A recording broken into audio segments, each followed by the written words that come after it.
خلينا ندخل في الموضوع على طول. حسب روبرت كيوساكي، معظم الناس عمرها ما بتوصل للثراء، مش عشان هم مش بيشتغلوا بجد، لا، السبب أبسط من كده بكتير. هم بس مش فاهمين إن الفلوس دي لعبة وليها قواعد معينة، واللي بيلعب من غير ما يعرف القواعد أكيد بيخسر. وده اللي بيخلينا نسأل سؤال مهم قوي. ليه أغلب الناس بتقضي عمرها كله في الشغل وفي الآخر بيفضلوا قلقانين من الناحية المادية؟ إيه السر اللي الأغنياء عارفينه وإحنا لأ؟ الإجابة بصراحة بسيطة لدرجة صادمة، لأنهم ببساطة ما يعرفوش قواعد اللعبة.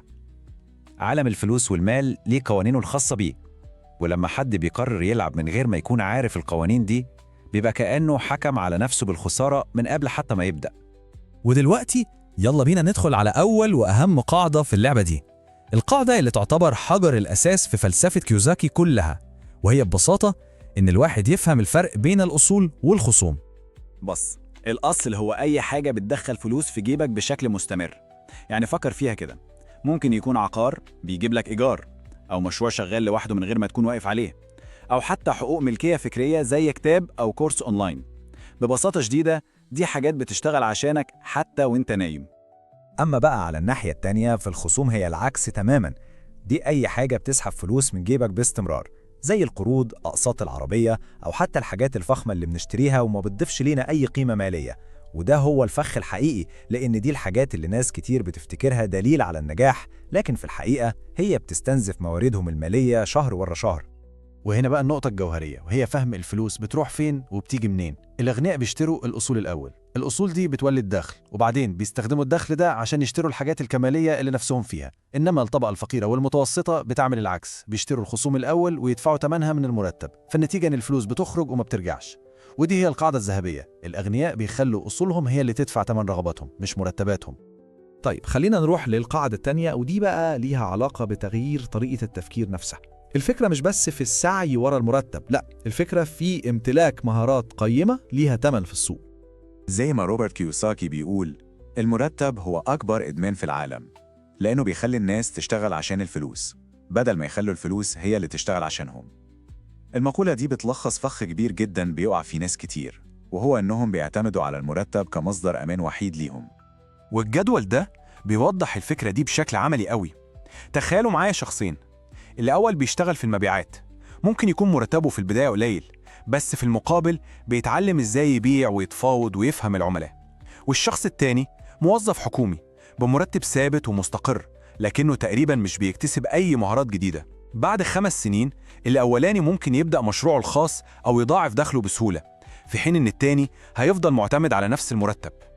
والمبدأ ده بينطبق على أي حد بيفكر يبدأ مشروع. أول مرحلة في أي مشروع جديد لازم تكون للتعلم مش للربح. الفترة دي المفروض التركيز كله يكون على فهم السوق واحتياجات الناس وإدارة الشغل صح. المكسب هيجي بعدين كنتيجة طبيعية للمعرفة اللي تم اكتسابها. تمام، طب إزاي بقى نبني الثروة دي بشكل عملي؟ القاعدة الثالثة بتقول لنا إن الموضوع مش متعلق بالرقم اللي في حسابك في البنك قد ما هو متعلق بكمية الفلوس اللي بتدخل بشكل منتظم. الثروة الحقيقية مش مجرد رصيد كبير في البنك، لا، الثروة هي التدفق المستمر للفلوس اللي بتدخل جيبك كل شهر من غير ما تشتغل قصادها شغل مباشر. هو ده اللي بيدي الأمان المالي الحقيقي، مش مجرد رقم كبير ممكن يخلص في أي لحظة. وهنا كل واحد لازم يسأل نفسه السؤال ده بصراحة، هل فلوسي بتشتغل عشاني وأنا نايم؟ هل في مصادر دخل بتجيب لي فلوس بشكل مستمر ومنتظم بغض النظر عن شغلي اليومي؟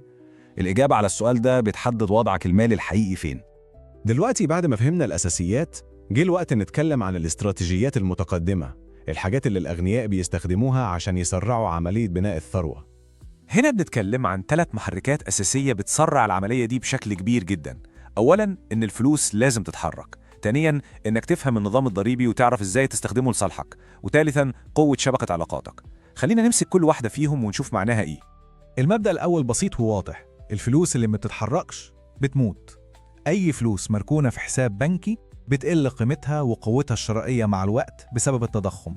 يعني ببساطة اللي بيسيب فلوسه في البنك بيخسر كل يوم من غير ما يحس. لازم الفلوس دي يتم استثمارها عشان تنمو.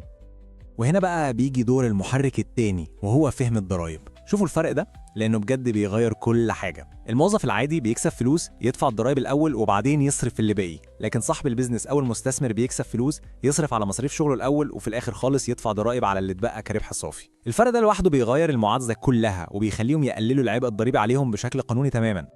ونيجي للمحرك الأخير واللي ممكن يكون أهمهم، شبكة العلاقات. في مقولة بتقول إن مستقبلك المالي مرتبط بشكل مباشر بالناس اللي بتقضي وقتك معاهم. لو الواحد محاط بناس عقلها في الاستثمار وتطوير نفسها، عقليته هتتغير وهيبدأ يشوف فرص جديدة، والعكس صحيح تماما. طيب، بعد كل اللي قلناه ده، السؤال المنطقي هو وبعدين؟ المعرفة لوحدها مش كفاية أبداً. الشرح ده كله ملوش أي قيمة لو فضل مجرد معلومات في دماغنا من غير ما ناخد خطوة عملية. ودلوقتي بعد ما عرفنا قواعد اللعبة، السؤال المهم هو إيه أول قاعدة كل واحد فينا هيبدأ يطبقها؟ هل التركيز هيكون على بناء الأصول، ولا الاستثمار في تعلم مهارة جديدة، ولا يمكن نبدأ في بناء شبكة علاقات قوية؟